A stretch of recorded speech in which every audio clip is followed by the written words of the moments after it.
वालेकुम गाइस। आज जो है वो हम एक्सरसाइज 11C का क्वेश्चन नंबर 3 के बारे में बात करेंगे, ठीक है।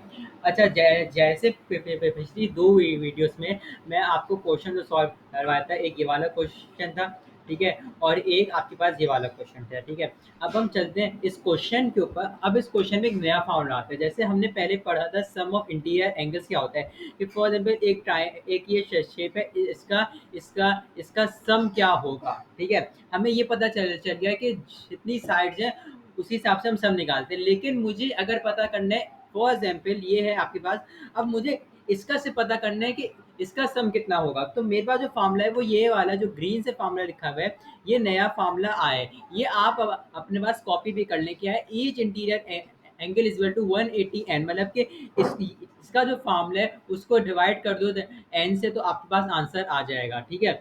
अच्छा, इसके लिए जो है वो आपको यहाँ से सारी चीज़ याद भी करनी पड़ रहेगी। जैसे ट्रायंगल की 3 साइड्स हैं, तो सम कितना होगा 180। आप चाहो तो फार्मूले से भी कर सकते हो, आप चाहो तो उसको याद भी कर सकते हो, ठीक है। आप पार्ट नंबर ए में क्या बोल रहे हैं, वो कह रहे हैं find the sum of interior angles of a regular hexagon. क्या है हेक्सागोन? हेक्सागोन की 6 साइड्स होती हैं। यहाँ पे देखो, हेक्सागोन की 6 साइड्स होती हैं, तो हम यहाँ पे हेक्सागोन का सम भी निकालना है।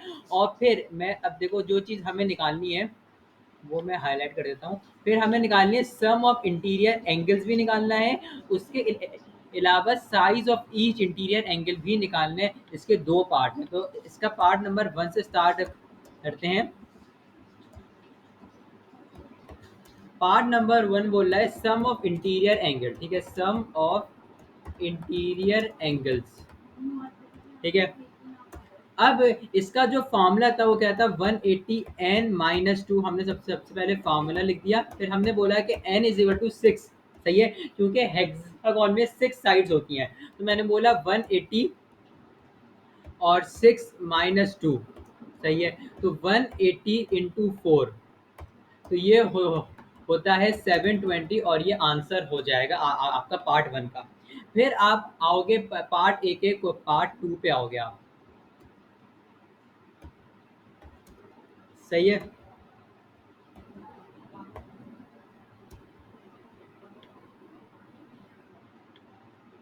सही है, पार्ट नंबर 2 पे जब जब आप आओगे तो वो बोल रहा है size of each interior angle, size of each interior angle, सही है। जब आप इसकी बात कर रहे हो ना कि मुझे size of each interior angle चाहिए, तो इसका फॉर्मूला क्या था, 180n-2। अब मेरे पास डिवाइड का साइन है तो मैं ये यूज कर रहा हूँ, डिवाइड बाय एन। अब मुझे पता है 180n-2 जो था वो 720 था, और जो n है वो आपके पास 6 है। अब ये जो 720 आया ना, ये हम यहाँ पे ऑलरेडी निकाल चुके हैं, यही वाला फार्मूला यूज किया था, n भी 6 है, तो हम ये फिर से नहीं निकालेंगे। तो जब हम 720 को डिवाइड बाय 6 करेंगे तो आपके पास आंसर निकलेगा, एक सेकेंड, 120, ठीक है। आपके पास जो निकलेगा वो निकलेगा 120 आंसर, ठीक है। फिर आप आओगे पार्ट बी पे। पार्ट बी जो है वो आप करोगे कि लिखोगे सम ऑफ इंटीरियर। मैं अभी क्वेश्चन पढ़ता हूँ, सम ऑफ इंटीरियर,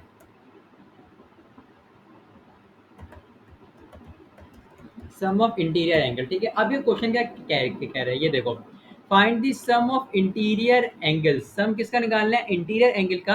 18 साइड्स है, मतलब कि इस बार उसने बता दिया कि n कितना होगा, ठीक है। उसके बाद वो कह रहे हैं find the size of each interior angle of a regular polygon with 18 side. वही चीज करने से इस बार n जो है वो चेंज हो, हो जाएगा, ठीक है। अब n देखो कैसे निकलेगा, 180n-2, ठीक है। 180n कितना है आपके पास, 18 - 2, 180 और आपके पास 16, ठीक है। अब आप 180 को मल्टीप्लाई करोगे आपके पास 16 से, तो आपके पास निकलेगा 28, आपके पास निकल जाएगा 2880, और ये आपके पास आंसर हो जाएगा, ठीक है। फिर आप आओगे पार्ट नंबर 2 पे।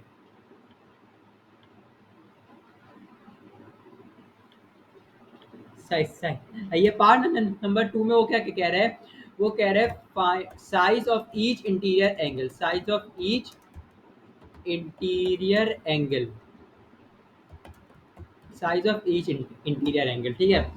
जब मैं इसकी बात कर रहा हूँ ना, तो अब आप देखो कैसे निकालोगे। आप बोलोगे कि मैंने पहले ऑलरेडी, मैं सबसे पहले फार्मूला लिख देता हूँ, सही सही है। फिर आप बोलोगे मैंने ऑलरेडी ऊपर निकाल लिए 2880, और मुझे साइड्स भी पता है, मेरे पास साइड्स कितनी है, मेरे पास 18 साइड्स हैं। तो मैं इसको डिवाइड बाय 18 करूंगा और मेरे पास आंसर आ जाएगा 160, और ये मेरे पास आंसर हो गया। यहाँ पे जो है वो इसका सोल्यूशन एंड होता है।